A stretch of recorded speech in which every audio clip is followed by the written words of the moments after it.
Percentage of 56.1, the New York Rangers are leading the league right now.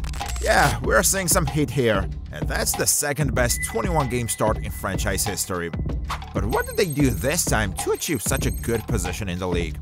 It's time to examine some astonishing reasons, starting with facts to discover whether they're true or not. Don't skip the video as it's going to be interesting. Let's get into it. Brad proves himself again. We will start with the major factors, and Artemi Panarin is currently the main headline.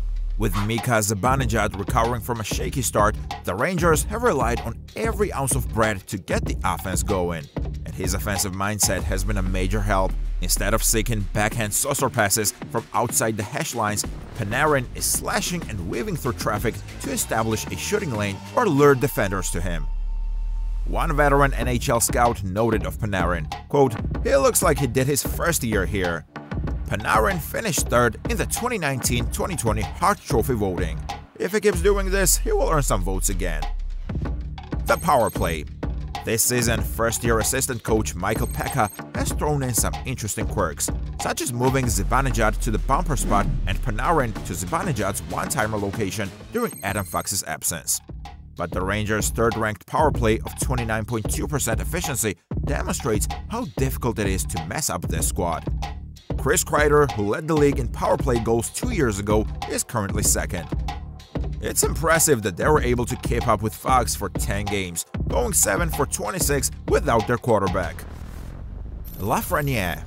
Alexis Lafreniere has put up impressive numbers while also bringing excitement to his game. He's always been a bit of a young jokester around the team, and the notion that he didn't take his game seriously did take hold at times.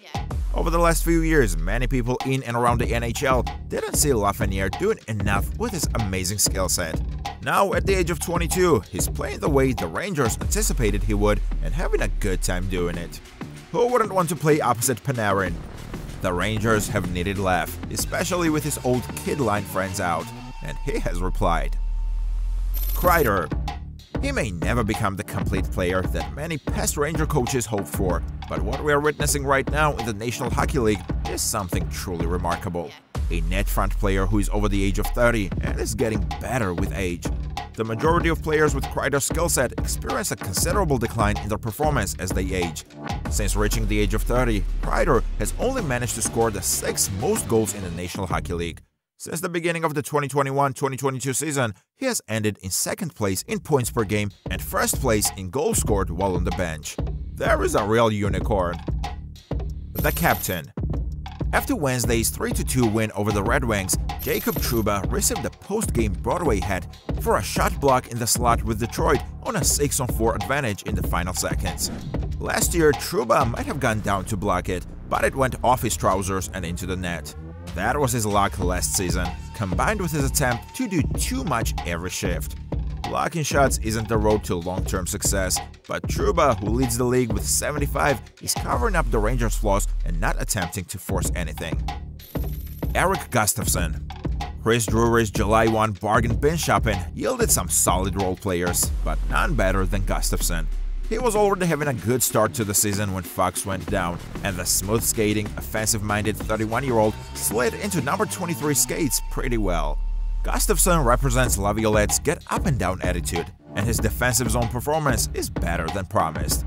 His 15 points thus far are a significant improvement over prior attempts to occupy the less defensive slot. Jonathan Quick. Obtaining 25 game points is the target you should strive for when it comes to your backup goalie. Quick is already halfway there, having made 6 starts so far, and he has not yet suffered a regulation loss in his 7 outings as a Ranger this season. Quick has been allowed to play for the Rangers. All things considered, the Rangers are now benefiting more from their depth goaltending than any other team in the league up to this moment. This is especially true when taking into account the victory of Louis Domingue. Vincent Trocheck, face-off king. During his 2nd season with the Rangers, Trocheck appears to be much more at ease, and he is prepared to do whatever is required of him. This is in contrast to the previous season, when he attempted to force things with Panarin. According to Pekka, who serves as the face-off advisor, Trocheck is also winning 63.5% of his face-offs, which is an area in which the Rangers have consistently performed poorly. Trocheck is a significant contributor to the Rangers' current face-off percentage of 56.1%, which places them in first place in the league. Miller is scratching the surface. K'Andre Miller has been struggling to find his footing for the past few weeks, but it appears that he is coming closer to where everyone believes he should be at this point. After Wednesday's victory, in which he scored the goal that tied the game, he stated, quote, "I found that I was trying to do a little too much with the puck, even without the puck. I'm just trying to make my game easier to play and make the most of the gift that God has given me. Perhaps that will work." Jimmy V. Jimmy Vesey went on to score 22 goals for 4 different teams throughout the course of 182 games played when he was not playing for the Rangers. While Vesey was a member of the Rangers, he participated in 340 games and scored 66 goals. Imagine that he's having a good time here.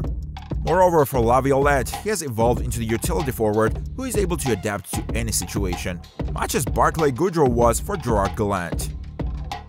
Igor Shesterkin is now placed 12th in the league with 7.77 goals saved, which is far higher than what was projected by Clearside Hockey. It is impossible to ignore Igor Shesterkin because of his impressive performance. Even though Quick has given an outstanding performance, Igor is still the individual who will guide this group to the location that it must arrive at. Next man up. There have already been some significant injuries to long-term core players this season, but nothing to worry about. Losing Fox was a blow, but having a Fox light player in Gustafsson helped. Philip Chytil went down and is still out with a concussion, which is very concerning, but Trocheck seamlessly worked into the number 2 center spot, as did Nick Bonino. An aging pro, but still a pro, has done his level best to at least make the third line net neutral. With Capo Caco out, who isn't having a great year, but is still a guy who has produced with this group, the Rangers' offense isn't as strong. But you have Johnny Brodzinski, who was leading the AHL in scoring and can at least tie his shifts. It's not ideal, but injuries are unavoidable. These things no longer seem to bother the Rangers. PDO. This is essentially a luck stat, combining a team's shooting percentage and save percentage.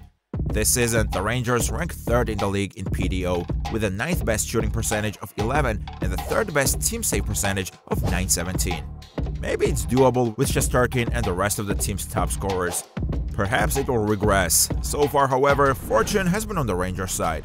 Finally, one word of caution. The Rangers are once again horrible at defending plays of the rush. Since November 12, they have ranked 32nd on Clearside in both expected goals off the rush and overall expected goals on high-danger chances. Those are not the rankings of Stanley Cup contenders. Giving up the fewest high-danger chances off the rush has historically been the best predictor of postseason success on Clearside. The Rangers rank 19th in the league in terms of HD rush chances allowed per 60 minutes. At this point, it's not a death blow, but the Rangers are heading in the wrong direction. Fox's return should help, but some of the depth forwards' overall slowness does not. So far, there's a lot to like, and there is still a long way to go. Take in every part of the NHL every week on our channel. Keep an eye out for more exciting content and insider information. That's it for today's video, guys. If you liked the video, subscribe to the channel. Until next time.